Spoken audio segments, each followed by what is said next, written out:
Hello दोस्तों, क्या हाल है। आशा करते हैं कि आप ठीक होंगे। आज हम बात करेंगे नेपाल में हुई जो अभी तबाही थी उसकी मुख्य वजह क्या थी, जो कि सरकार को देश छोड़कर भागना पड़ा। हम बहुत सारे न्यूज चैनल और कई अखबारों को खंगाला तो निष्कर्ष तो कुछ अलग ही दिखा रहा था, लेकिन फिर भी आइए देखते हैं नेपाल में हाल ही में हुए जेन जेड आंदोलन, युवा विरोध आंदोलन और उससे जुड़े राजनीतिक सामाजिक घटनाओं का विस्तृत विश्लेषण है। मैंने स्रोतों को देखकर तथ्य और नियंत्रणों का ध्यान रखा है। नेपाल पिछले कुछ वर्षों से राजनीतिक अस्थिरता, आर्थिक चुनौतियों और सामाजिक असंतोष का सामना कर रहा है। इन परेशानियों को युवाओं, निम्न आर्थिक वर्गों, मधेसी, दलित, आदिवासी आदि समुदायों में अलग अलग तरह के निराशा ने और बढ़ा दिया है। हाल ही में एक घटना ने इस असंतोष को सार्वजनिक रूप से उभारा है। सोशल मीडिया प्लेटफार्मों पर प्रतिबंध, भ्रष्टाचार, राजनीतिक पारदर्शिता की कमी और युवा वर्ग की भूमिका इस पूरे प्रवाह वेव के केंद्र में है। इस आंदोलन को अक्सर जेन जेड आंदोलन कहा जा रहा है। सबसे पहले 4 सितंबर 2025 को सरकार ने 26 सोशल मीडिया प्लेटफॉर्म जैसे Facebook, Instagram, WhatsApp, YouTube, x वगैरह पर प्रतिबंध लगा दिया।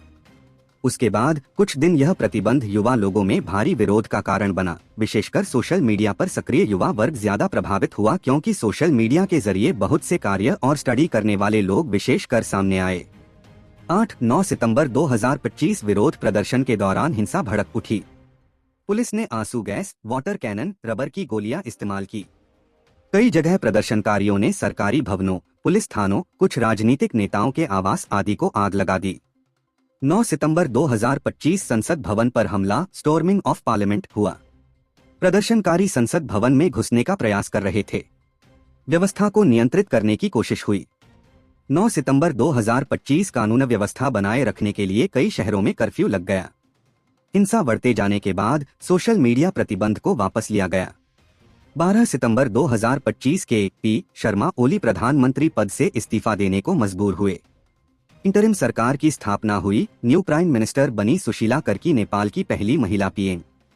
राष्ट्रपति रामचंद्र पौडेल ने संसद को भंग किया और चुनाव 5 मार्च 2026 की तिथि तय हुई। इसी दौरान सरकार ने मृतकों के परिवारों को मुआवजा देने, लगभग 1 मिलियन नेपाली रुपए और घायल व्यक्तियों के लिए मुफ्त चिकित्सा सुविधा देने की घोषणाएं की। केवल सोशल मीडिया बंदी ही इस आंदोलन का कारण नहीं है। यह घटना कई वर्षों के सामाजिक, राजनीतिक, आर्थिक असंतोष का परिणाम है। मुख्य कारण निम्नलिखित हैं। नेपाल में सरकारें अक्सर पूरी अवधि न पूरा कर पाती हैं। विभिन्न दलों की आपसी साजिशें, गठबंधनों का झटपट टूटना, सत्ता की लगातार अदला-बदली आदि लोकतंत्र की स्थिरता को प्रभावित करते रहे हैं। लोगों में यह मान्यता है कि सत्ताधारी नेताओं और राजनीतिक दलों द्वारा भ्रष्टाचार, व्यक्तिगत लाभ और राजनीतिक नैतिकता की कमी आम है। युवा वर्ग विशेषकर इन्हीं मुद्दों से परेशान है। युवा वर्ग बढ़ रहा है, लेकिन रोजगार एवं अवसर सीमित हैं। वे बेहतर भविष्य चाहते हैं, लेकिन संसाधनों, अवसरों और सरकारी नीतियों में उनका विश्वास कम है। आर्थिक असमानता, गरीबी की दरें, जीवन स्तर आदि मुद्दे हैं। सोशल मीडिया युवा सक्रियता का माध्यम है। युवा अपने विचार, असंतोष, शिकायतें ऑनलाइन साझा करते हैं। सूचना का प्रसार बहुत तेज है। सोशल मीडिया प्रतिबंध इस मीडिया शक्ति को रोकने का प्रयास माना गया।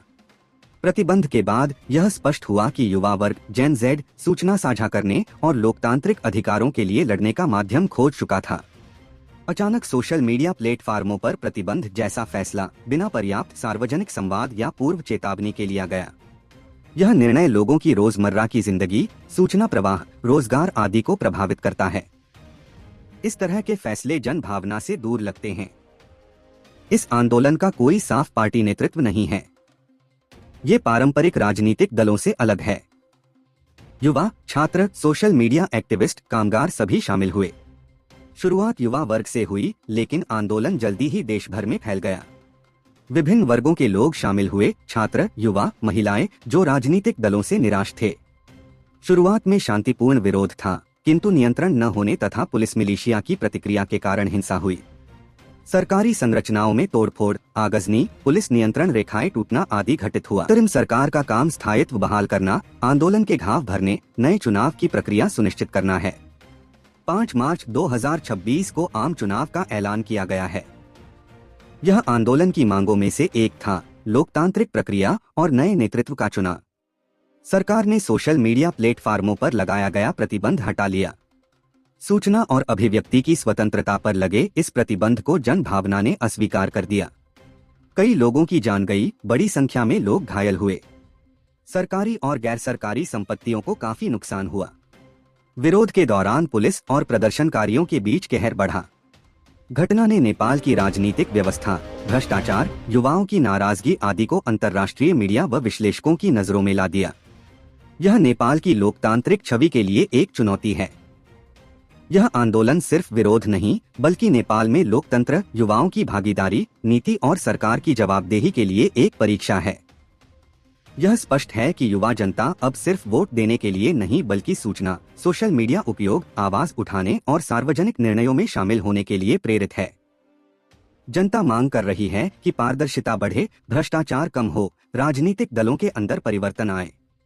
पारंपरिक राजनीतिक दलों को यह दिखा है कि यदि वे जनता की अपेक्षाओं को पूरा न करें तो उनका समर्थन तेजी से घट सकता है। हालांकि यह आंदोलन सकारात्मक बदलाव की शुरुआत हो सकती है। कई जोखिम और चुनौतियां भी हैं। यदि आंदोलन हिंसात्मक हो जाए तो स्थिति और बिगड़ सकती है।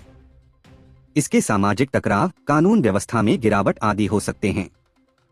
मृतकों और घायल लोगों को वादा किया गया मुआवजा एवं न्याय सुनिश्चित करना होगा। यदि लोग महसूस करें कि वादे सिर्फ बयानबाजी हैं, तो असंतोष और बढ़ सकता है। हालांकि नेपाल में जेन जेड आंदोलन सिर्फ एक सामाजिक राजनीतिक घटना नहीं है। यह एक संकेत है कि देश में जो संस्थागत कमजोरियां, सामाजिक असमानताएं और राजनीतिक भ्रष्टाचार लंबे समय से मौजूद थे, अब उन्हें जनता, विशेषकर युवा वर्ग ने सार्वजनिक रूप से अस्वीकार करना शुरू कर दिया है। यह आंदोलन चुनौतियों से भरा है, हिंसा, टूट-फूट, जानमाल का नुकसान, लेकिन यदि इस आंदोलन से निकलने वाले बदलाव सार्थक हों, तो नेपाल के लोकतंत्र, शासन प्रणाली और जनता सरकार संबंधों में एक नया युग आ सकता है। अगले कुछ महीनों अंतरिम सरकार की कार्यवाही, चुनावों की निष्पक्षता, नीति सुधारों की गति, युवा और आम जनता की आशाओं का पूरा होना, इन सब पर नेपाल का भविष्य काफी हद तय होगा। बाकी आपकी क्या राय है, कमेंट बॉक्स में जरूर बताएं और दोस्तों, लेटेस्ट न्यूज़ 11 चैनल को सब्सक्राइब करना ना भूले। अंत तक बने रहने के लिए धन्यवाद।